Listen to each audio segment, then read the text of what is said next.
నమస్తే, welcome to I dream social spotlight with Kavitha. ఫిబ్రవరి 22న ఎస్ఎల్బిసి టన్నెల్లో ప్రమాదం జరిగింది. 8 మంది కార్మికులు చిక్కుకుపోయారు. వారి పరిస్థితి ఏంటి, ఇంకా ఎందుకు బయటికి తీసుకురావట్లేదు, బోల్డ్ అన్ని క్వశ్చన్స్ ఉన్నాయి. అదే సమయంలో అక్కడ ప్రమాదం జరుగుతుందని తెలుసు, కార్మికులు హెచ్చరిస్తున్నారు. అయినప్పటికీ కూడా కార్మికుల్ని లోపలికి పంపించారనేటువంటి ఆరోపణలు వినిపించాయి. ఎట్ ద సేమ్ టైం ప్రస్తుతం ఆంబర్గ్ ఆల్రెడీ దానికి సంబంధించి రిపోర్ట్ని సబ్మిట్ చేసింది. ప్రమాదం ఖచ్చితంగా జరిగి తీరుతుంది అని 2020లోనే టన్నెల్ సర్వే చేయించి రిపోర్ట్ని జయప్రకాష్ కన్స్ట్రక్షన్స్కే పంపించింది. అయినప్పటికీ కూడా ఎందుకని ఇది బయటికి రాలేదు? ప్రభుత్వానికి, ఇరిగేషన్ డిపార్ట్మెంట్కి, జయప్రకాష్ వాళ్ళకి కూడా తెలుసా ఏం జరిగి ఉంటుంది, భవిష్యత్తులో ఏం జరగాలి? మనతో పాటుగా ఉన్నారు భూగర్భ నీటి పారుదల రంగ నిపుణులు ప్రకాష్ గారు. నమస్కారం అండి. ఎస్ఎల్బిసిలో టన్నెల్లో ప్రమాదం జరిగింది ఫిబ్రవరి 22. ఆల్మోస్ట్ 2 వారాలు గడుస్తోంది. పరిస్థితి ఏంటి తెలీదు. స్నిఫర్ డాగ్స్ ఇప్పుడు వెళ్తున్నాయి అనేది యాక్చువల్గా ఏంటి కండిషన్ ఇప్పుడు? అదే 2 వారాల కింద శుక్రవారం రోజే పొద్దున 8:30కి ప్రమాదం జరిగిందమ్మా. 2 వారాలు కంప్లీట్ అయిపోయినాయి ఇప్పుడు మనం మాట్లాడుకునే సమయానికి. ఇవాళ కూడా శుక్రవారం. అయితే ఏ రకమైన ప్రోగ్రెస్ కూడా చెప్పుకోదగ్గది లేదు అక్కడ. ఒకటి, టీం వర్క్ సరిగా జరగట్లేదని హరీష్ రావు గారు చెప్పినప్పుడు, సరే ప్రతిపక్ష నాయకుడు కాబట్టి ఆయన కామెంట్ చేస్తాడు, విమర్శిస్తాడు అని అనుకున్నాం. బట్ ఇవాళ స్పష్టంగా మనకు కనబడుతూనే ఉన్నది. అంటే 2 వారాల సమయము ప్రమాదం జరిగిన తర్వాత ఆ బురదను తర్వాత రాళ్ళను తీసేయడానికి కూడా వీళ్ళకి వీలు కాలేదు. కనీసం ఆ 8 మీటర్ల మేరకు పేరుకొని పోయినాయి ఆ రాళ్ళు, బురద. అంటే ఇక పైన 2 మీటర్లే ఉంది గ్యాప్.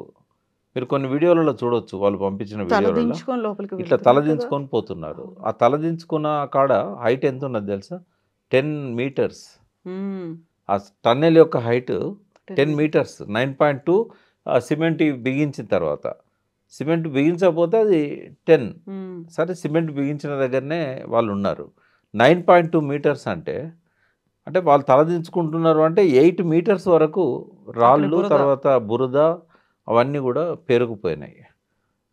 వాటి కింద డెఫినెట్గా శవాలు ఉంటాయి, అనుమానం అక్కర్లేదు. ఇక్కడ టన్నెల్ బోర్ మిషన్కి ఆనుకొని ఉన్న ప్రదేశంలో ఖచ్చితంగా ఉంటాయి ఆడ. ఎందుకంటే వాళ్ళు తప్పించుకోవడానికి, అందులో నుంచి బయటికి రావడానికి ప్రయత్నం చేసి ఉంటారు. ఎందుకంటే ఒక పక్కన వాళ్ళకు టన్నెల్ బోర్ మిషన్ హెడ్ ఉంటుంది, అక్కడ వాళ్ళు అటువైపు పోవడానికి అవకాశం లేదు. ఎందుకంటే మొత్తం వాల్ ఉంటుంది, క్లోజ్డ్, అది రాయి ఉంటుంది. రాయిని పలగొట్టుకుంటూ ముందుకెళ్ళే మిషన్ ఉంటుంది. మిషనే దాని సైజు నిండి ఉంటుంది.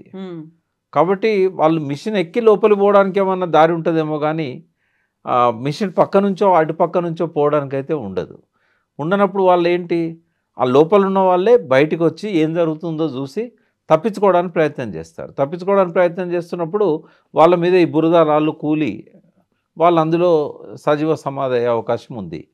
అవి తీయడానికి 2 వారాల సమయము, 600 మంది నిపుణులు, 6-7 శాఖలు, Indian navy, Indian army, Singareni, అన్ని వైపుల నుంచి రోబోసు. అంటే ఖచ్చితంగా వైఫల్యం అనేది ప్రభుత్వం సైడ్ నుంచి కనబడతా ఉన్నది. నేను ఫస్ట్ 2 days 3 days చెప్పలేదు ఈ మాట, బట్ ఇప్పుడైతే కనబడతా ఉన్నది. తర్వాత కన్వేయర్ బెల్ట్స్ ఉన్న 2 కూడా పోయినాయి, వాటిని కాపాడుకోలేకపోయారు. వాటి మీదకి వెళ్ళి ఇవి తీసుకురావడానికి అవకాశం లేకుండా పోయింది. తర్వాత 13.5 కిలోమీటర్ల దాకా లోపలికి పోవడానికి ఆ లోకో ట్రైన్ తప్ప వేరే మార్గం లేదు. ఇప్పుడేదో చిన్న జేసీబీని లోపలికి పంపించి దాంతో అవన్నీ తీస్తున్నారు. బట్ ఇంకెంతకాలం పడుతుందో తెలియదు. కట్టర్స్ వచ్చారు, వాళ్ళ టన్నెల్ బోరింగ్ మిషన్ వెనక సైడు దాన్ని అంతా కూడా డిస్మాంటిల్ చేస్తున్నారు. ఇప్పుడే డిస్మాంటిల్ అనేది స్టార్ట్ అయింది. ఇది ఎన్ని రోజులు పడుతుందో తెలియదు. 130 మీటర్లు, 10 మీటర్ల హైట్. అది ఎన్ని రోజులు పడుతుందో తెలియదు. ఇంకా స్పీడప్ చేయడానికి వాళ్ళ దగ్గర ఏదైనా వేరే ఆలోచన ఉందో మనకు తెలియదు.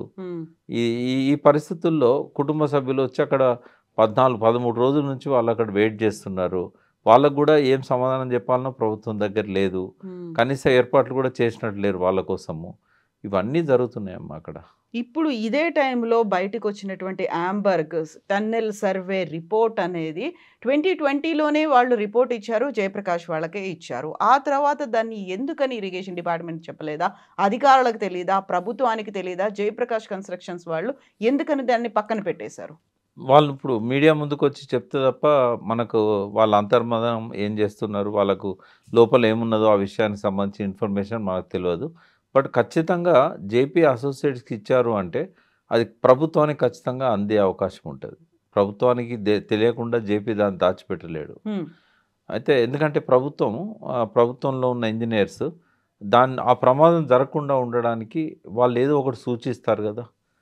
ఆ సపోర్ట్ కోసం జేపీ ఖచ్చితంగా ప్రభుత్వానికి ఇస్తాడది. ఇప్పుడు ఏ ప్లేస్‌లో అయితే ప్రమాదం జరిగిందో ఖచ్చితంగా అది డేంజర్ జోన్‌లో ఉంది అనే మాట ఆ రిపోర్ట్‌లో ఉంది. అదే 13.8 కిలోమీటర్ దగ్గర ఇది జరుగుతది. ఒక హ్మ్. 3 మీటర్ల దూరము ఈ ఈ పరిస్థితి ఉంటది అనేది వాళ్ళు చెప్పింది దాదాపుగా. 13.8 నుంచి 13.9 ఆ 1.5 మీటర్ అయినా ఉంటుంటదది. హ్మ్. అయితే ఆ ప్లేస్‌లోనే కరెక్ట్‌గా యాక్సిడెంట్ జరిగింది కూడా. ఎందుకంటే వీళ్ళు స్టార్ట్ చేసింది 13.5 నుంచి హ్మ్. 17 తారీఖేమో స్టార్ట్ చేశారు ఫిబ్రవరి. 5 రోజుల్లోనే ఇది జరిగింది. 6వ రోజు హ్మ్. జరిగినట్టుంది. 6వ రోజు పొద్దున. కాస్త ఆ! 2, 3 మీటర్స్ హ్మ్. ముందుకు వెళ్లారు. ముందుకెళ్లారు. కరెక్ట్‌గా ఆ రోజు వాళ్ళు చెప్పింది కూడా అంతే కదా! 13.5 నుంచి వీళ్ళు 13.8కి పోయారు. అవును. ఆ! అయితే ఇది కిలోమీటర్స్ యాక్చువల్‌గా. ఆ కిలోమీటర్స్ లోపలనే జరిగిందది. రెండోదేంటంటే ముందు రోజు కూడా కార్మికులు తెల్లవారి పనులు జరగకపోవచ్చు. వాటర్ హెవీగా లీక్ అయితున్నది హ్మ్. అని చెప్పారు. అయితే ఈ అంబర్గ్ రిపోర్ట్ గురించి ప్రభుత్వం బయటికి రావాలి. వాళ్ళు చెప్పాలి. లేదా జేపీ అసోసియేట్స్ అనేది చెప్పాలి. మరి ఆ ప్రమాదాన్ని వాళ్ళు సూచించినప్పుడు 5 సంవత్సరాలు గడిచిపోయింది. అవును. ఈ 5 సంవత్సరాల్లో ఏం చేశారు? దాని నుంచి ప్రొటెక్షన్ కోసం ఏం చేశారు? నేను ఒక ఆర్ఈసీలో రిటైర్డ్ అయిన ప్రొఫెసర్ పాండురంగారావు గారు నాతో చెప్పిందేంటంటే, స్టీల్ బాక్సెస్‌ను ఫిక్స్ చేస్తారు అవి బయటికి రాకుండా. హ్మ్. ఆ మట్టి గాని, ఆ వాటర్ గాని బయటికి రాకుండా. కూలి కింద ఆ! ఆ! పడిపోకుండా. పడిపోకుండా ఆ స్టీల్ బాక్సెస్‌తోని సీల్ చేయాలి దాన్ని. మరి అదేం జరిగినట్లేదు అని అన్నాడు. గ్రౌటింగ్ చేస్తారు. ఆ! అవన్నీ ప్రొటెక్షన్ షీల్డ్స్ ఆ! పెడతారు అని. ఆ! అంటే జనరల్‌గా ఎట్లుంటదంటే ఇక్కడ 2 ఉంటాయమ్మా. 13.5లో ఉన్నప్పుడు వాళ్ళు రాడార్‌తోనో లేకుంటే ఎన్ఆర్ఎస్ఏ సపోర్ట్‌తోనో ఏదో మొత్తానికి ఏందంటే వాళ్ళు ఐడెంటిఫై చేశారు. హ్మ్. బట్ అక్యురసీ విషయానికొచ్చినప్పుడు అదొక అనుమానంగా ఉంటది తప్ప 100% అక్యురేట్‌గా ఇక్కడ అది ఉన్నది అనేది చెప్పలేం మనం. అంటే మనకిచ్చే సిగ్నల్స్‌ని బట్టి వాళ్ళు పంపే సాంకేతిక పరికరాలు వాళ్ళు వాడేటివి ఏవైతే ఉంటాయో, వాళ్ళు ఆ మట్టి లోపల దాన్ని పెనిట్రేట్ చేసి హ్మ్. ఆ బీమ్స్‌ని అక్కడ హార్డ్ రాక్ ఉందా, ఫ్రాక్చర్డ్ రాక్ ఉందా, మట్టి ఉందా, వాటర్ ఉందా, కొంతవరకు పసిగట్టగలుగుతారే తప్ప అక్యురసీ అనేది కొంత తక్కువుంటది. సెకండ్ ఏందంటే దాన్ని టన్నెల్ బోరింగ్ మిషన్‌తో లోపలికి పోకుండా హ్మ్. దాన్ని సీల్ చేయడం ఎట్లా సాధ్యమైతది? అంటే అది రాక్‌లోనూ ఉంది. రాక్ వెనకాల ఉంది. రాక్‌లో ఉంది. అంటే పైనుంచన్నా దాన్ని హోల్ చేసి ఏదన్నా చేయాలి. డ్రిల్ చేసి లోపలికి డ్రిల్ చేసి చేయాలి. పైనేందంటే కనీసము ఇటువంటి ఇక్కడ టన్నెల్ ప్లాన్ చేసినప్పుడే హ్మ్. ఈ ఎప్పుడైతే ఎన్విరాన్మెంట్ డిపార్ట్మెంట్ సైడ్ నుంచి, tiger sanctuary forest department side నుంచి అనుమతులు ఇవ్వలేదో అక్కడ వదులుకోవాల్సి ఉండే. హ్మ్. ఆ ప్రయత్నం చేయకపోనుండే. టన్నెల్ తీయాలనే ప్రయత్నము చేయకుండా ఆల్టర్‌నేటివ్స్ కోసం చూడాల్సి ఉండే. ఆల్టర్‌నేటివ్ ఉన్నది. హ్మ్. ఇదే వరుసలో కిందికెళ్ళినప్పుడు ఇప్పుడు పోతిరెడ్డిపాడు ఏ హైట్‌లోనైతే ఉండేదో సరిగ్గా దానికి ప్యారలల్‌గా అదే హైట్‌లో ఆల్మోస్ట్ ఈ టైగర్ రిజర్వ్ ఫారెస్ట్‌కి ఎండింగ్ అన్నట్టది. ఇప్పుడు కల్వకుర్తి లిఫ్ట్ ఇరిగేషన్ స్కీమ్ పెట్టిన దగ్గర అక్కడి నుంచి ఒక చిన్న టన్నెల్ హ్మ్. తీసినట్టయితే ఇంత లాంగ్ ఉండకపోయేది. ఇది 44 కిలోమీటర్స్ కదా సింగిల్ టన్నెల్. అక్కడ అంత పొడవు లేదు. హ్మ్. అక్కడ రాను రాను ఏమైందంటే అది కుంచించుకుపోయింది. ఓ 10, 15 కిలోమీటర్లు ఉంటది కావచ్చు. అక్కడ మైదానంలోకి ఎంటర్ అవుతాం. హ్మ్. ఇంకోటి అక్కడ అంత పెద్ద రిజర్వ్ ఫారెస్ట్ లేదు, టైగర్ సాంక్చురీ కూడా లేదు ఆడ. కాబట్టి అక్కడ ఆడిట్స్‌కి కూడా అవకాశం ఉండే. హ్మ్. మట్టి బయటికి తీసుకురావడానికి, రాళ్ళు బయటికి తీసుకురావడానికి. అయితే అటువంటి ఆల్టర్‌నేటివ్స్ ఉన్నా కూడా హ్మ్. ఒక సుబ్బారాయుడు అని కర్నూలు ఇంజినీరు ఆ రోజుల్లోనే దాన్ని ఆల్టర్‌నేటివ్ ఒకటి ప్రభుత్వం సూచించారా? సూచించారు. అయితే అది రాజశేఖర రెడ్డి దాకా పోయిందా పోలేదో మనకు తెలవదు. బట్ ఆయన నాకు ఇచ్చారు ఆ రిపోర్ట్. ఆ రోజుల్లోనే ఇచ్చాడు ఆయన. అంటే ఈ టన్నెల్ వర్క్ స్టార్ట్ కాకముందు ఇచ్చాడు. హ్మ్. అప్పుడు గనక అది దాని మీద డిమాండ్ చేసి ఆ రకంగా మీరు అట్లా ముందుకు పోండి. ఇక్కడ ఏదైనా జరిగితే ఈ 44 కిలోమీటర్స్‌లో ఏం జరిగినా కూడా ప్రాణాలకు రక్షణ లేదు. హ్మ్. లోపల ఎట్లుందో జియోఫిజికల్ స్టడీ జరగలేదు. అవును. ఎందుకు జరగలేదని చెప్తున్నా అంటే వాళ్ళు ఆ స్టడీకి కూడా అనుమతి ఇవ్వలేదు. పైన చేయడానికి పైన చేయడానికి చేయడానికి కూడా అనుమతి ఇవ్వలేదు. డ్రిల్స్ చేయాలి కదా, అవును. డ్రిల్లింగ్ అనుమతి ఇవ్వలేదు. ఆడ 5 decibels కంటే ఎక్కువ సౌండ్ రావద్దట. 5 decibels అంటే ఏ సౌండ్ చేసినా గ్లాస్ కింద పడ్డ 5 decibels కంటే ఎక్కువ వస్తుంది అది. కాబట్టి ఆ టైగర్ శాంక్చురీ, ఆ ఎన్విరాన్మెంట్, ఇది రెండింటికి సంబంధించిన ఆటంకాలు వచ్చినాయి. సుప్రీంకోర్టు పోయి వాళ్ళు అనుమతి తీసుకున్నారు ఈ టన్నెల్ బోరింగ్ మిషన్ వర్క్ కోసం. అంటే సుప్రీంకోర్టు ఏం చేసిందంటే, ఈ రాజకీయ అంటే ప్రభుత్వాలలో ఉన్న రాజకీయ పార్టీలే కదా, వీళ్ళు దేనికైనా మేనేజ్ అవుతున్నారు, ఇక వీళ్ళకి వదిలేస్తే ఎన్విరాన్మెంట్ ప్రొటెక్షన్ జరగదు అని వాళ్ళే తీసుకున్నారు అది అధికారాన్ని. ఎవరు అప్లై చేయాలన్నా సుప్రీంకోర్టు అనుమతిస్తే తప్ప వీళ్ళు గవర్నమెంట్ పర్మిట్ చేయడానికి లేదు. అయితే ఇప్పుడు కూడా ఏంటంటే జియోఫిజికల్ స్టడీ జరగలేదు అనేది వాస్తవం.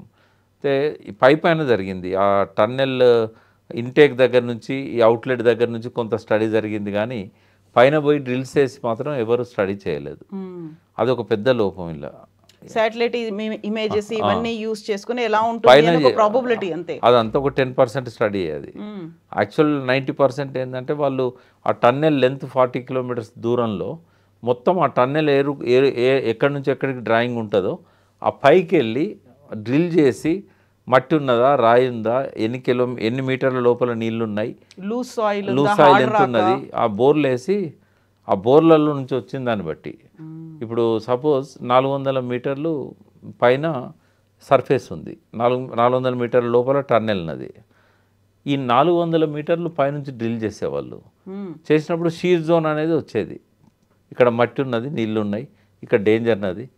కరెక్ట్గా టన్నెల్ పోయే ప్లేస్ పక్కనే ఇది ఉంది అని అంటే, టన్నెల్ ప్రయాణం చేసే కాడనే ఉంది అని అంటే డెఫినెట్గా అది కూలుతుంది, బురద వస్తుంది, వాటర్ వస్తుంది, ఇట్లా పోవడం కష్టం అని చెప్పి అప్పుడే రిపోర్ట్ ఇస్తే ఆ టన్నెల్ ఆ రూపం అక్కడ రాకపోయేది, టన్నెల్ అలైన్మెంట్ చేంజ్ అయ్యేది.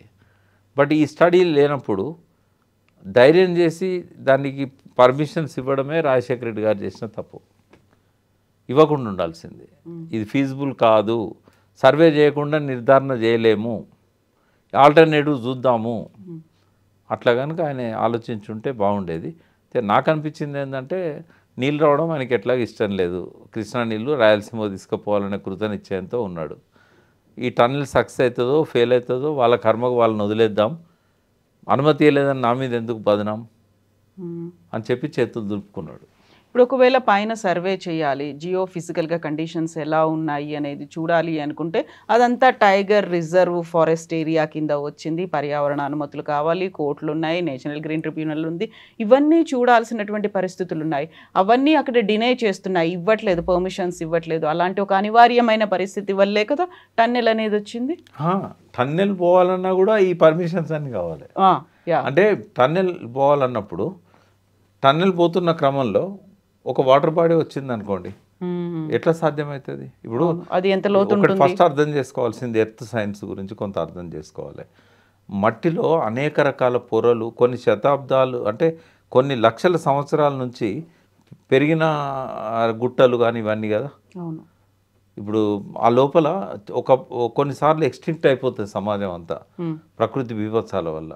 అయినప్పుడు అందులో ఉన్న చెట్లు తర్వాత ఇవన్నీ ఒక అంటే బొగ్గుగా రాగ్గా మారిపోతూ ఉంటాయి, ఉష్ణోగ్రత మారుతూ ఉంటాయి. ఇట్లా మనకేంటంటే ఆ ఎర్త్ సైన్స్లో ఫ్రాక్చర్డ్ జోన్ ఉంటుంది, షీర్ జోన్ ఉంటుంది, పల్చటి మట్టి ఉంటుంది, గట్టి మట్టి ఉంటుంది, అందులోనే వాగులు ఉంటాయి, అందులోనే రిజర్వాయర్లు ఉంటాయి, అందులోనే స్టోరేజెస్ ఉంటాయి. సెస్మిక్ జోన్గా మారుతుంది. రాక్ స్ట్రక్చర్ ఇట్లున్న కాడ కుండలాగా ఉన్నదనుకోండి, అందులో పడ్డ నీళ్ళన్నీ కూడా అందులోనే ఉంటాయి, అవి ఎక్కడ పోతాయి? అయితే ఆ కింద మన టన్నెల్ దానికి టచ్ చేసేదనుకోండి, మొత్తం నీళ్ళన్నీ అలానే వస్తాయి. ఆ నీళ్ళతో పాటు పైన ఉన్న మట్టి బురద అంతా వస్తుంది, రాళ్ళన్నీ కూలుతాయి. లోపల లూజ్ సాయిల్ ఉంటే, ఫ్రాక్చర్డ్ జోన్ ఉంటే రాళ్ళన్నీ పడతాయి, పలకలన కాడ కూడా మనకు మధ్యలో నీళ్ళు ఉంటాయి. ఇట్లాంటివన్నీ పైనుంచి డ్రిల్ చేయకుండా ఓన్లీ రేసెస్తోని మనం సెన్సార్స్తోని ఎట్లా పసిగట్టగలుగుతాం? అది ఆఫ్ స్టడీ అవుతుంది, అది కంప్లీట్ స్టడీ కాదు. అంటే ఆ టన్నెల్ రూట్ అంతా కూడా వాళ్ళు పరిశీలించాల్సి ఉండే. అందుకే 2-3 సంవత్సరాలు పడుతుంది ఆ పరీక్షలకే, భూభౌతిక శాస్త్రవేత్తలు చేసే పరీక్షలకే. ఇవేవి చేయకుండా చేతులు దులుపుకొని టన్నెల్కు పర్మిషన్ ఇవ్వడం, డబ్బులు ఇవ్వడం, ఇది ఈ రకంగా ఒక రాంగ్ టెన్నెల్ను స్టార్ట్ చేశారు వాళ్ళు. అది చాలా ఇబ్బందులు ఉన్న టన్నెల్, ప్రపంచంలోనే ఇంత పొడవు టన్నెల్ లేదు. లేనప్పుడు ఇంత సాహసం ఎందుకు చేయాలి? ఇప్పుడు నువ్వు ప్రపంచంలో లేని పొడవైన టన్నెల్ తీసుకునేటప్పుడు ఏ రకమైన పరీక్షలు లేకుండా ఎట్లా నువ్వు పర్మిషన్ ఇస్తావు? వాళ్ళు అంటారు మేము ఏ అనుమతులు ఇవ్వము, మీరు భూగర్భంలో ఏమైనా చేసుకోవాలనుకుంటే చేసుకోండి, బట్ అక్కడ కూడా డ్రిల్ బ్లాస్టులు చేయకూడదు, ఎందుకంటే డెసిబుల్స్ 5 డెసిబుల్స్ కంటే ఎక్కువ సౌండ్ వస్తుంది డ్రిల్ బ్లాస్ట్ ట్రెమార్స్ కూడా వస్తాయి, డ్రిల్ బ్లాస్ట్ కూడా చేయడానికి లేదని చెప్పారు. డ్రిల్ బ్లాస్ట్ పర్మిషన్ ఇచ్చుంటే మనకు ఈ ఇక్కడ మన టన్నెల్స్ ఇతర ప్రాజెక్టులలో ఎట్లయితే ఉన్నాయో, ఇప్పుడు మన ఇది ఉంది కాళేశ్వరం 203 కిలోమీటర్ల టన్నెల్స్ ఉన్నాయి, అందులో ఇంతే హైట్తో ఉన్న టన్నెల్స్ కూడా ఉన్నాయి.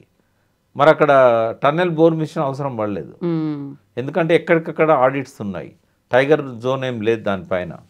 అది కూడా హైయెస్ట్ మనకు లాంగెస్ట్ టన్నెల్స్ కూడా మనకి 18-20 కిలోమీటర్ల కంటే ఎక్కువ ఉండవు. ఇది వాటర్ సప్లై చేయడానికి యూజ్ అయ్యేటువంటి అంతే, మధ్య మధ్యలో జాయింట్స్ ఇట్లా ఉంటాయి అన్నట్టు. ఒకటే టన్నెల్ 203 కిలోమీటర్లు లేదు కదా. అయితే ప్రపంచంలో ఎన్నో టన్నెల్స్ ఉన్నాయి, రోడ్డు మార్గాలలో ఉన్నాయి, రైలు మార్గాలలో ఉన్నాయి. ఈ టన్నెల్ బోరింగ్ మిషన్ కనుక్కున్నది 1800 సంవత్సరంలో. మొదటిసారి యూజ్ చేసింది లండన్లో రైలు మార్గాల నిర్మాణం కోసం. థేమ్స్ నది పైనుంచి పోతుంటుంది, థేమ్స్ నది కింద టన్నెల్ ఉన్నది క్రాస్ చేయడానికి. ఈ మిషన్తోనే చేశారు. అంటే ఇది చాలామంది తెలియక కొత్త టెక్నాలజీ కాదు, 200 ఏళ్ళ కింద టెక్నాలజీ. తర్వాత ఇందులో ఎస్కేప్ చాలా రూట్ లేదు, ఏదైనా ప్రమాదం జరిగితే అసలు ఎస్కేప్ పోవడానికి లేదు. పోనీ ప్రమాదం జరిగినప్పుడు అందులోనే ఒక 10 రోజులు ఉండేటట్టు ఏర్పాటు లేదు, ఫెసిలిటీస్ ఏమీ లేవు. ఇప్పుడు పైనుంచి కూలిపోయింది, దన్మన అందులో పోయి వాళ్ళు బ్యాకప్ సపోర్ట్తోని ఆక్సిజన్ కానీ ఫుడ్ కానీ అలా స్టోరేజ్ పెట్టుకునేటట్టు ఓ 10 రోజులైనా పర్వాలేదు బతుకుండే పరిస్థితి కూడా ఆల్టర్నేటివ్స్ లేవల్ల. ఇది మహా భయంకరమైన పరిస్థితి. టన్నెల్ అనేది నిత్యం ప్రమాదం ఉండే పరిస్థితి. అది ఎస్కేప్ అనేది లేకుండా ఎట్లా ప్లాన్ చేస్తారు?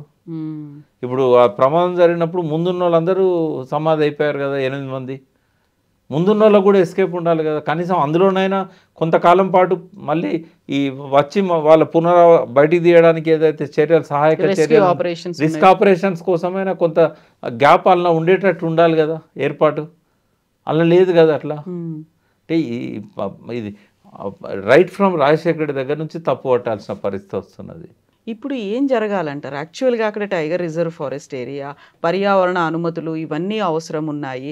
ఆ టైంలో ఫర్దర్గా ఎప్పుడు తీస్తారనే తెలియదు. స్నిఫర్ డాగ్స్ వస్తున్నాయి, ఐడెంటిఫై చేస్తాయి అనుకుంటున్నారు. 8 అడుగుల మేర, 8 మీటర్ల మేర మట్టి పేరుకుపోయింది, ఇంకా చాలా టైం పడుతుంది అనుకున్నప్పుడు మళ్ళీ జయప్రకాష్ కన్స్ట్రక్షన్స్ వీళ్ళందరూ అసోసియేట్స్ కూడా వీళ్ళు కంటిన్యూ చేద్దాము, లేకుంటే ఇంకొక పాత్ తీసుకుందాము, డైవర్షన్స్ పెట్టుకుందాము, ఇలాంటి ఆలోచనలు అన్నీ వస్తున్నాయి అనుకున్నప్పుడు they are going ahead with the project అన్నట్టే కనిపిస్తోంది. అక్కడ ఏముంటే బాగుంటుంది? ప్రాజెక్ట్ ఇంత దూరం వచ్చిన తర్వాత 7,000 కోట్లకు పైన ఖర్చు అయింది. ఇప్పుడు ఈ రోజు వరకు అయిన ఖర్చు 7,000 కోట్లు దాటింది. 7,000 కోట్లు దాటిన తర్వాత 44 కిలోమీటర్ల టన్నెల్లో ఇంకా మిగిలింది ఎంత ఉన్నది? దాదాపు ఒక 9-9.5 కిలోమీటర్లే ఉన్నది. ఈ 9.5 కిలోమీటర్లు తీయకుండా ఇంత డబ్బు వేస్ట్ చేసిండ్రు అనే అపవాదు మోయడానికి కాంగ్రెస్ ప్రభుత్వం సిద్ధంగా ఉండదు. అది చేయగలిగితే కేసీఆర్ చేసి ఉండేవాడు. రీడిజైనింగ్ పేరుతోని ఆయన ఎప్పుడైతే అసెంబ్లీలో ప్రజెంటేషన్ ఇచ్చి ఈ ప్రాజెక్టు కొద్దిగా ఇబ్బందికర ప్రాజెక్ట్ అని ఒక ఇంప్రెషన్ ఇచ్చాడు కదా ఆ రోజే. ఈ టన్నెల్ వెనకకు రాదు, ముందుకు పోదు, ఇట్లాంటివని చెప్పాడు కదా. అప్పుడే కనుక రీడిజైనింగ్ పేరుతోని ఆల్టర్నేటివ్ గ్రావిటీ ఛానల్ ఏముంటుంది అనేది ఆలోచించుంటే ఇంకో 3,900 కోట్లు మిగిలేది. దాన్ని అన్ని రీడిజైనింగ్ చేసినట్టు ఇది కూడా చేస్తుంటే పని అయిపోయేది. బట్ అప్పుడు కూడా ఇదే ఆయనకు ఒక హోప్ ఉంటుంది. 20 కిలోమీటర్ల ద్వారా ఎలాంటి ప్రమాదం లేకుండా టన్నెల్ తవ్వారు. అప్పటికి 21 కిలోమీటర్ తవ్వారు. ఏది కాంగ్రెస్ ప్రభుత్వంలో, ఇటు సైడ్ కానీ అటు సైడ్ కానీ. ఇటు సైడ్ తక్కువ తవ్వారు, అటు సైడ్ ఎక్కువ తవ్వారు అవుట్లెట్ సైడ్ నుంచి. అంటే ఇంత దూరం వచ్చింది కదా, ఇంకో 20 కిలోమీటర్లే కదా, చేయలేమా అనేది. 11 కిలోమీటర్లు వాళ్ళు తవ్వేశారు. అంటే అప్పుడు బిగినింగ్లో చేయగలుగుతా అనే ఒక నమ్మకం ఉండి ఉంటుంది ఆయనకు. రెండవది, ఎన్నిటికని లిఫ్టులు పెడతాం, గ్రావిటీతో వచ్చేవాడికి కూడా ఎందుకు లిఫ్టు కానీ లే అని వదిలేశాడు. ఇప్పుడు ఇంత దూరం వచ్చిన తర్వాత ఇంకో 11-12 కిలోమీటర్లు ఆయన కూడా తవ్విన తర్వాత ఇక మిగిలిన 9.5 కిలోమీటర్లు ఏ ప్రభుత్వం వచ్చినా తవ్వాల్సిందే, రేపు మల్లన్న ముఖ్యమంత్రి అయినా తవ్వాల్సిందే. అయితే దీనికి మనకున్న 2 విషయాలు మాట్లాడుకుందాం. ఇప్పుడున్న ప్రజెంట్ సిచ్యువేషన్లో మానవ కోణం నుంచి ఆలోచించినప్పుడు ఎంత ఖర్చైనా ఎంత కష్టమైనా ఆ బాడీస్ని హ్యాండ్ ఓవర్ చేయాలి. నేను బాడీస్ అని ఎందుకు అంటున్నా అంటే ప్రభుత్వానికి శవాలను చూసేదాకా డిక్లేర్ చేయరు కాబట్టి వాళ్ళకు కొన్ని రూల్స్ అడ్డం వస్తాయి. అవును. బట్ నాలాంటి వాడికి ఆ రూల్స్ ఏమి ఉండవు కాబట్టి వాళ్ళు ఒక 1 డే లేదా 1 అవర్ లేదా 5 మినిట్స్ అంతకంటే ఎక్కువ బతుకుండే అవకాశం అయితే లేదు. వాళ్ళు రాళ్ళ కింద కూరుకుపోయిన వాళ్ళు ఎంతసేపు బతుకుతారు? ఇంజన్లో ఎవరైనా తలదాచుకున్నా కూడా ఆక్సిజన్ సప్లై లేదు. అలా పోయిన వాళ్ళే ఇబ్బంది పడుతున్నారు. 13.5 కిలోమీటర్ దగ్గర పోయిన వాళ్ళకే ఆక్సిజన్ లేక ఇబ్బంది పడుతున్నారు. కాబట్టి రాళ్ళు పడ్డప్పుడు ఆక్సిజన్ డక్ట్ కూడా దెబ్బతిన్నది. బతికే అవకాశం లేదు. ఆ బాడీస్ని తీసి ఇవ్వడం అనేది ఒక మానవ ధర్మం. కుటుంబాలు ఉన్నాయి కాబట్టి వాళ్ళకు కూడా ఆశలు లేవు. వీళ్ళు బతికుంటారని అక్కడ ఏ ఒక్కరు అనుకోవట్లేదు, ఫ్యామిలీ మెంబర్స్తో సహా. కాబట్టి అది ఎంత ఖర్చైనా ఎంత కష్టమైనా వీలైనంత తొందరగా వాళ్ళను అప్పజెప్పాలి. రెండవది, ఇది ఇప్పుడు తక్షణ కర్తవ్యం. రెండవది, జ్యుడిషియల్ ఎంక్వైరీ చేయాలి. ఇప్పుడు ఎవరు చనిపోయిన మేడిగడ్డల్ని మీరు జ్యుడిషియల్ ఎంక్వైరీ చేశారు. ఎవరు అక్కడ ప్రాణ నష్టం అయితే జరగలేదు కదా, కొంత ఆస్తి నష్టం తప్ప. పీసీ ఘోష్ కమిషన్ వేశారు కదా. కాబట్టి ఇక్కడ ఇంతమంది చనిపోయినప్పుడు, ఇంత నష్టం జరిగినప్పుడు, టన్నెల్ బోరింగ్ మిషన్ మొత్తం డిస్మాంటిల్ చేసే పరిస్థితి వచ్చినప్పుడు, ఇక ముందు పనులు జరగాయో తెలియని సిచ్యువేషన్ అన్నప్పుడు ఖచ్చితంగా జ్యుడిషియల్ ఎంక్వైరీ వేయాలి. రెండవది. మూడవది ఏంటంటే దీన్ని ఎట్లా ముందుకు తీసుకెళ్దాము అనేది ప్రశ్నగా వస్తుంది. ఎట్లా ముందుకు తీసుకెళ్ళాలి అన్నప్పుడు ఒక tunnel bore machine outlet side నుంచి లోపలికి వచ్చింది. అది ఇప్పుడు ఎక్కడ స్టక్అప్ అయింది? 21 కిలోమీటర్ దగ్గర స్టక్అప్ అయింది. అది పోవాల్సిన లెంత్ ఎంత అంటే ఇంకా 2 కిలోమీటర్లు మాత్రమే. ఆ 2 కిలోమీటర్ల కాడ దాన్ని ఆపకుండా అటువైపు నుంచి తవ్వుకుంటూ రావాలి. ఆ 20 కిలోమీటర్ల దిగ్విజయంగా వచ్చింది, ఏ రకమైన ఇబ్బందులు లేకుండా. కొన్నిసార్లు బేరింగ్స్ పోయి ఇబ్బందులు అయినాయి. ఇప్పుడు బేరింగ్ వచ్చింది, మళ్ళీ బేరింగ్ పోయింది కాబట్టి లాస్ట్ 1.5-2 ఇయర్స్ నుంచి ఆపారు దాన్ని. ఇప్పుడు బేరింగ్ వచ్చింది. వచ్చినప్పుడు దాన్ని బేరింగ్ వేసి దాన్ని రిపేర్ చేసి అది అక్కడి నుండి ఈ మొత్తం లెంత్ను అదే తీసుకురావాలి. ఇప్పుడు ఇటు సైడ్ నుంచి, ఇన్లెట్ సైడ్ నుంచి ఇంకో టన్నెల్ బోర్ మిషన్ తెప్పేయడం పైసలు దండగా. ఇప్పుడు దానికి మళ్ళీ 1000 కోట్లో 600 కోట్లో పెట్టండి, అది రెడీ కాదు కదా. ఇప్పుడు దీన్ని డిస్మాంటిల్ చేస్తారు, మొత్తం తీసేయాలి. దీన్ని బయటికి తీస్తేనే ఇప్పుడు బాడీస్ బయటకు వస్తాయి. ఏ పార్ట్ ఉంచకూడదు అందులో. తర్వాత ఎంతవరకు అయితే తవ్విన్లో అక్కడ వాటర్ లీకేజ్ కాకుండా దాన్ని సీల్ చేయాలి. ఇప్పుడు చేయగలుగుతారు, ఎందుకంటే ఆల్రెడీ టన్నెల్ తవ్వడం అయింది కాబట్టి అక్కడ ఆ పర్టికులర్ షీర్ జోన్లో దాన్ని సీల్ చేసేయాలి. ఆ టెక్నాలజీ దొరుకుతుంది మనకు. చైనాలో 40,000 టన్నెల్స్ ఉన్నాయి. అన్ని ప్రమాదాలు అక్కడ జరుగుతూనే ఉన్నాయి. ప్రతి 3 నెలలకు 4 నెలలకు టన్నెల్లో 3-5 చచ్చిపోతూనే ఉన్నారు. ఇటువంటి ప్రమాదాలను వాళ్ళు బాగా నేర్చుకున్నారు కూడా. వాళ్ళని తీసుకొచ్చి దీన్ని క్లోజ్ చేయించాలి అనుభవం ఉన్న వాళ్ళతోనే. క్లోజ్ చేయించిన తర్వాత ఇక ఇటు సైడ్ నుంచి తవ్వుడు పెట్టొద్దు, అటు సైడ్ నుంచి తవ్వుకుంటూ రావాలి. అటు సైడ్ నుంచి తవ్వుకుంటూ వచ్చేసి దీన్ని త్రూ చేయాలి. ఇది ఒక ఆల్టర్నేటివ్. ఇంకొద్ది ఎక్కువ ఖర్చు అయ్యే ఆల్టర్నేటివ్ ఏంటంటే పోతిరెడ్డిపాడుకు ప్యారలల్గా మల్లేశ్వరం అనే ఒక విలేజ్ ఉంది. ఐలాండ్ లాగా ఉంటుంది అది. అక్కడ హెడ్ రెగ్యులేటర్ పెట్టి పోతిరెడ్డిపాడు లాగానే ఆ హెడ్ రెగ్యులేటర్ దగ్గర నుంచి ఒక టన్నెలు ఈ రిజర్వ్ ఫారెస్ట్ ఎక్కువ లేని ప్రాంతం అది, ఆ కిందికి పోతుంది అన్నట్టు. అది కలవకుర్తి, పాలమూరు రంగారెడ్డి పంప్ హౌజెస్ ఉన్న దగ్గరలోంచి ఒక టన్నెల్ తీసి 15-20 కిలోమీటర్లు.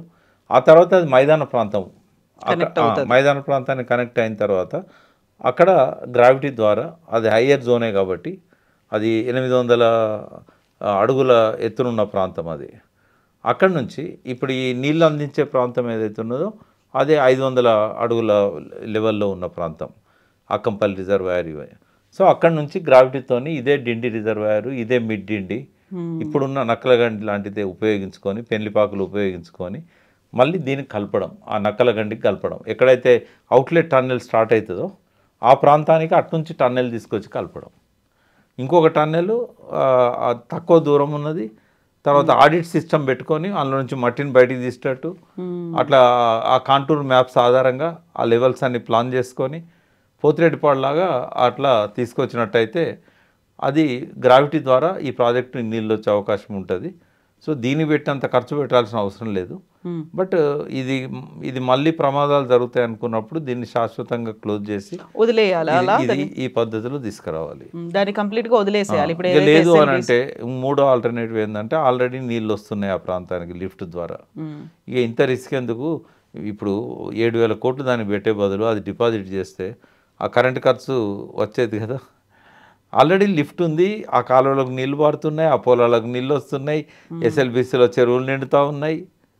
ఆల్టర్నేటివ్ ఏర్పాటు చంద్రబాబు నాయుడు పీరియడ్లో మొదలైంది, ఉమ్, రాజశేఖర రెడ్డి పీరియడ్లో కంప్లీట్ కూడా అయింది. శ్యాంప్రసాద్ రెడ్డి గారు దాని మీద అప్పుడు ఎస్సీగా ఉండే మన ఇన్ఛార్జ్ ఎస్సీగాను డిఈగాను ఉండేవారు, ఈగా ఎగ్జిక్యూటివ్ ఇంజనీర్గా ఉండేవారు. అప్పుడే రిటైర్ అయ్యారు దాని మీద. ఉమ్, ఇదే పెంటారెడ్డి గారు ఇప్పుడు కాళేశ్వరం లిఫ్ట్లు పెట్టి, పాలమూరు రంగారెడ్డి లిఫ్ట్లు పెట్టిన పెంటారెడ్డి గారే ఎలక్ట్రిసిటీ ఇంజనీర్ అప్పుడు. కాబట్టి వాళ్ళ నుంచి కూడా మీరు ఇన్పుట్స్ తీసుకోండి. But best of the best ఏంటంటే అదే లిఫ్ట్ కంటిన్యూ చేయడం, దానికి అష్యూర్డ్ గ్యారంటీ కొంత డబ్బు డిపాజిట్ చేసి దాని మీద వచ్చే ఇంట్రెస్ట్తోనే ఆ లిఫ్ట్లు నడిచేటట్టు చేయడం. ఈ ప్రాజెక్టుకు మళ్ళీ 7,000 కోట్లు పెట్టేదానికంటే ఉమ్, కొత్తగా తీయాలనుకున్నా, లేకుంటే ఉన్నదాన్ని కంటిన్యూ చేయాలనుకున్నా కొన్నిసార్లు వేస్ట్ అవుతుంది మనీ, తప్పదు. మరి ప్రజల ప్రాణాల కంటే ఏది ముఖ్యం కాదు. సుప్రీంకోర్టు కూడా కొంత లిబరల్గా ఆలోచించాలి. ఎన్విరాన్మెంట్, ఫారెస్ట్ డిపార్ట్మెంట్స్ కూడా పులులకు ఎక్కువ ఇంపార్టెన్స్ ఇద్దామా, మనుషులకు ఎక్కువ ఇంపార్టెన్స్ ఇద్దామా అనేది చాలా ఇంపార్టెంట్. ఇప్పుడు పులుల సంఖ్య కూడా పెరిగిపోతూ ఉంది. ఒక మిత్రుడు చెప్తా ఉండే, ఇంకా రాబోయే రోజుల్లో పులుల సంఖ్య బాగా పెరగడం వల్ల అది మనుషులకు, పంటలకు, అందరికీ ప్రమాదకరంగా, జంతువులకు ప్రమాదకరంగా తయారవుతుంది. కాబట్టి పుళ్ళను చంపండి, చంపిన వాళ్ళకు బహుమతి అని కూడా ఈ ప్రభుత్వం ప్రకటిస్తుందేమో రాబోయే రోజుల్లో అని చెప్పేసి. ఇప్పుడు ఆస్ట్రేలియాలో కంగారు ఉంటుంది కదా, కంగారులు. ఈ కంగారులను ఇప్పుడు ఇదివరకు ఒక కంగారు యాక్సిడెంట్లో చనిపోతే కేసులు పెట్టేవాళ్ళు, ఇప్పుడు వాటిని చంపండి, తినండి అంటున్నారు. ఎందుకంటే విపరీతంగా పెరిగిపోయింది వాడి జనాభా. ఉమ్, పుల్లది కూడా అట్లే అయిపోయింది. ఇప్పుడు ఆ పుల్ల సంరక్షణ మొదలుపెట్టినప్పటి నుంచి ఇప్పటికి 3 రెట్లు పెరిగింది దాని పాపులేషన్. కాబట్టి పులుల కోసం మనుషుల, మనుషుల కోసం పులుల, పులుల కోసం ప్రకృతి కోసం పులుల, ఇవన్నీ కూడా ఆలోచించాలి. ఎక్కడైనా మనిషి కోసమే ఇదంతా కూడా, రాజ్యాంగాలు, చట్టాలు, ప్రకృతిని కాపాడాలనేది అంతా కూడా మనిషి సౌఖ్యం కోసం, మనిషి సుఖం కోసమే కదా. కాబట్టి ప్రకృతి సంరక్షణలో మనిషికి ఫస్ట్ ప్రయారిటీ ఇవ్వాలనేది, ఆ జంతువుల సంరక్షణలో కూడా మనిషికి ఫస్ట్ ప్రయారిటీ ఇవ్వాలనేది ఒక క్రైటీరియాగా పెట్టుకున్నప్పుడు, ఇవాళ ఆ 8 బాడీస్ ఒకవేళ పైనుంచి డ్రిల్ చేసి పర్టికులర్ పాయింట్ దగ్గర మీరు అక్కడ నుంచి లిఫ్ట్ చేసిన మిషన్ రాణిగంజ్ సినిమాలో చూసినట్టుగా ఆ జరిగిన సంఘటన, మిషన్ రాణిగంజ్లో అక్షయ్ కుమార్ తీసిన సినిమాలో, అది కూడా కోల్ మైన్స్. అది కూడా ఇట్లాంటి సంక్లిష్ట పరిస్థితులలో ఆ గిల్ అనే ఒక ఇంజనీర్, ఆ ఇంజనీర్కి వచ్చిన ఒక ఆలోచన, పైనుంచి డ్రిల్ చేసి ఒక క్యాప్సూల్ పంపించి ఒక్కొక్కరిని అందులో నుంచి 65 మందిని కాపాడుతాడు. ఆయన ముందు పోయి ఒక్కొక్కరిని అందులోకి ఎక్కించి తీసుకొస్తాడు. అయితే అట్లాంటి పరిస్థితి ఏమైనా ఉంటే కనుక టైగర్ రిజర్వ్ కాబట్టి మేము పైనుంచి హోల్ చేయనీయమని చెప్పి ప్రభుత్వాలు ఆంక్షలు పెట్టకూడదు. ఏ రకమైన రిస్క్ ఆపరేషన్స్ కోసమైనా కూడా ప్రభుత్వం పర్మిషన్ ఇవ్వాలి. అవసరమైతే సుప్రీంకోర్టులో పిటిషన్ వేసైనా పర్మిషన్ తీసుకోవాలి. ఎందుకంటే 8 మంది అలా చిక్కుకున్నప్పుడు కనీసం వాళ్ళ కుటుంబ సభ్యులకు ప్రాణాలతో ఇవ్వలేకపోయినా ఆ బాడీస్ అయినా ఇవ్వడానికి ఆ రకమైన ఏర్పాటు కోసమైనా వాళ్ళు సుప్రీంకోర్టులో పిటిషన్ పెట్టుకోవాలి. రెండవది, టన్నెల్ను కంటిన్యూ చేయడానికైనా 7,000 కోట్లు పెట్టాము, మాకు జియో ఫిజికల్ స్టడీ చేయలేదు, అప్పుడు దానివల్ల ఈ ప్రమాదం జరిగింది, దీన్ని మేము కంప్లీట్ చేయాల్సి ఉన్నది 9 కిలోమీటర్ల దూరము, దీనికైనా భూభౌతిక సర్వేకు మాకు పర్మిషన్ ఇవ్వమని చెప్పి సుప్రీంకోర్టులో అనుమతి తీసుకోవచ్చు. ఇంత దూరం వచ్చిన తర్వాత సుప్రీంకోర్టు అడ్డుకుంటుందని నేను అన్నాను. ఇప్పుడు ఆంబర్గ్ రిపోర్ట్ పరిస్థితి మరి యాక్చువల్గా తెలిసి ముందుకు వెళ్ళారా, కావాలనే ముందుకు వెళ్ళారా, ఏం కాదులే అనేటువంటి ఒక భరోసా, ఒక నమ్మకం వాళ్ళ మీద వాళ్ళకే ఉందా, నిర్లక్ష్యం జరిగిందా, ఇవన్నీ కూడా బయటికి రావాల్సిన అవసరం ఉంది కదా. ఇప్పుడు నష్టం జరిగిపోయింది. అవును. ఈ నష్టము డైరెక్ట్గా ప్రభుత్వం భరించాలి, కంపెన్సేషన్ ఇవ్వాలన్నాలి. ఇప్పుడు జయప్రకాష్ అసోసియేట్ కాంట్రాక్ట్ కావచ్చు, రాబిన్సన్ ఏదైతే ఉన్నదో కంపెనీ టనెల్ తయారు చేసింది, ఆపరేషన్స్లో కూడా వాళ్ళు ఉండొచ్చు. కానీ బ్లేమ్ అయినా, ఆర్థిక నష్టమైనా, రాబోయే ప్రయోజనాలకు నష్టమైనా అది ప్రభుత్వానికి, ప్రజలకే కదా. కంపెనీ సేఫ్ సైడ్లో ఉంటాయి, వాళ్ళు తీసుకుంటారు గవర్నమెంట్ నుంచి వాళ్ళకి రావాల్సింది. కాబట్టి అంబర్గ్ రిపోర్టును ప్రభుత్వం దృష్టిలో ఉండి ఉంటే దాన్ని పట్టించుకోనందుకు అది ప్రభుత్వం అసమర్థత అవుతుంది. అప్పటి ప్రభుత్వమైనా ఇప్పటి ప్రభుత్వమైనా. ఒకవేళ ప్రభుత్వం నోటీస్కే తీసుకురాలేదంటే ఆ జయప్రకాష్ అసోసియేట్ వాళ్ళ తప్పు అవుతుంది, కావాలని చేసి. అందుకే నేను జ్యుడిషియల్ ఎంక్వైరీ అడిగింది. ఇవన్నీ బయటికి రావడానికే జ్యుడిషియల్ ఎంక్వైరీ డిమాండ్ చేస్తున్నాం. సుప్రీంకోర్టులో తక్షణమే అప్లికేషన్ పెట్టి ఫర్దర్ సర్వేకైనా ఇప్పుడేమన్నా రిస్క్ ఆపరేషన్స్కైనా ఆ టైగర్ రిజర్వ్లోకి ఎంటర్ కావడానికి డ్రిల్లింగ్కైనా అనుమతులు తీసుకోవాలని కోరుతున్నాం. వైబుల్ కాదనుకున్నప్పుడు డబ్బులకు వెనకాడకుండా పోతే వేరే అనుకొని ఆల్టర్నేటివ్, ఎందుకంటే మళ్ళీ 10 మంది చచ్చిపోయే పరిస్థితి ఉందనుకోండి, 7,000 కోట్లు 10 మంది కంటే ముఖ్యం కాదు. ప్రభుత్వము మంచి ప్రణాళికలు వేసుకుంటే సంవత్సరానికి 1,00,000 కోట్లు సంపాదించే అవకాశం ఉంటుంది, కానీ ప్రాణాలు తిరిగి తీసుకురాలేదు. అందుకని ఆల్టర్నేటివ్, వైబుల్ ఆల్టర్నేటివ్ని కూడా చూడాలి. లేదు అంటే లిఫ్ట్ స్కీమ్తోనే ముందుకు పోదాం. ఆ రైతులకు కరెంటు బిల్లులు పడకుండా ముందే దానికి సంబంధించిన డిపాజిట్ ఎలక్ట్రిసిటీ డిపార్ట్మెంట్ దగ్గరనో క్యాప్టివ్ పవర్ ప్లాంట్స్తో పెట్టి, అంటే సపోజ్ ఇప్పుడు దానికి ఒక 100 మెగావాట్లు వాడుతున్నారని అనుకుందాం. 100 మెగావాట్లకు డెడికేటెడ్ ప్లాంట్ ఎస్ఎల్బీసీకే గవర్నమెంట్ పెట్టాలి లిఫ్ట్ కోసం. అప్పుడు ఈ వృధా ప్రయాస అవసరమే లేదు. కాబట్టి ఇప్పుడు 2 రాష్ట్రాలు విడిపోయినాయి కాబట్టి రేపు బ్రజేష్ కుమార్ ట్రిబ్యునల్ నీటి కేటాయింపులు చేసినట్టయితే అభద్రతా భావం ఉండాల్సిన అవసరం కూడా లేదు. ఇంకొక విషయం చెప్పి నేను ముగిస్తాను.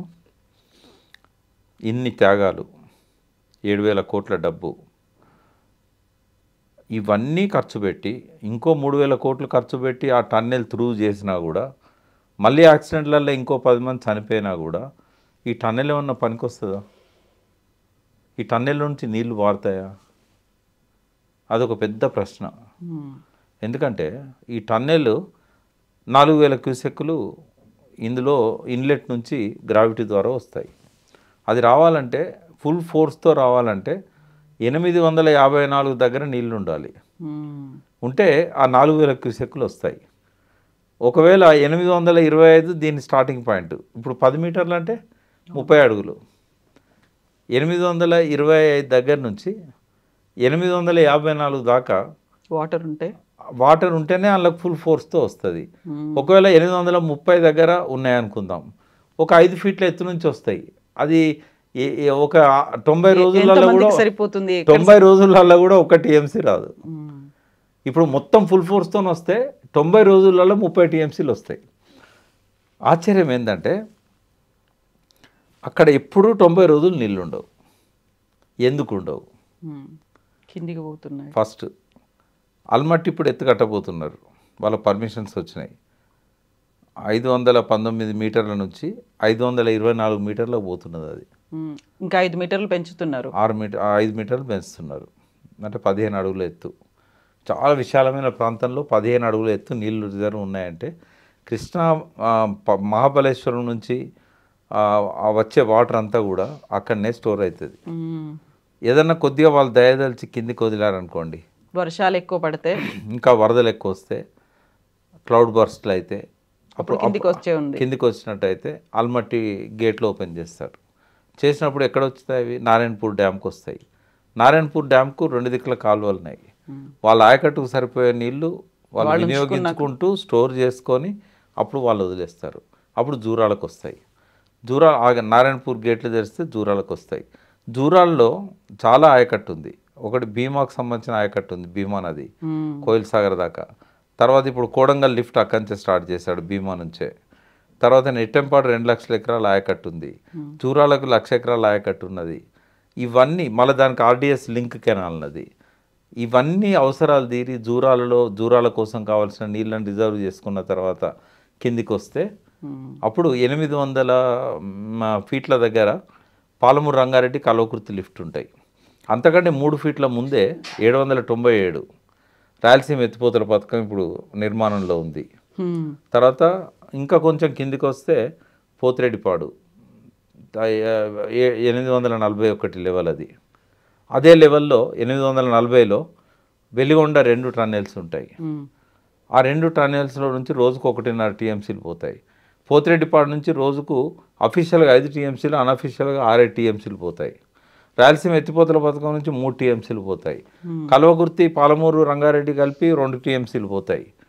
అంటే ఆ 2 ఇవొక 7 9 ప్లస్ ఇవొక 3 12 ప్లస్ వెలిగొండ 1 2 ఈ మల్యాల ముచ్చుమర్రి అని ఆడ 797లో ముచ్చుమర్రి ఉన్నది, 830 ఆ ప్రాంతాల్లో మల్యాల ఉంది.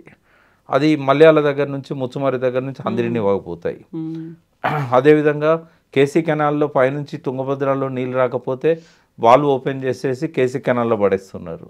అంటే మళ్ళీ ఇవన్నీ కండలేరు, సోమశిలలో అవన్నీ కాకుండా 70 టీఎంసీలు 60 టీఎంసీల రిజర్వాయర్లు ఉన్నాయి. తెలుగు గంగ మద్రాస్ దాకా పోవాలి, ఎస్ఆర్బీసీకి ఆయకట్టుకు ఒక 19.5 టీఎంసీ.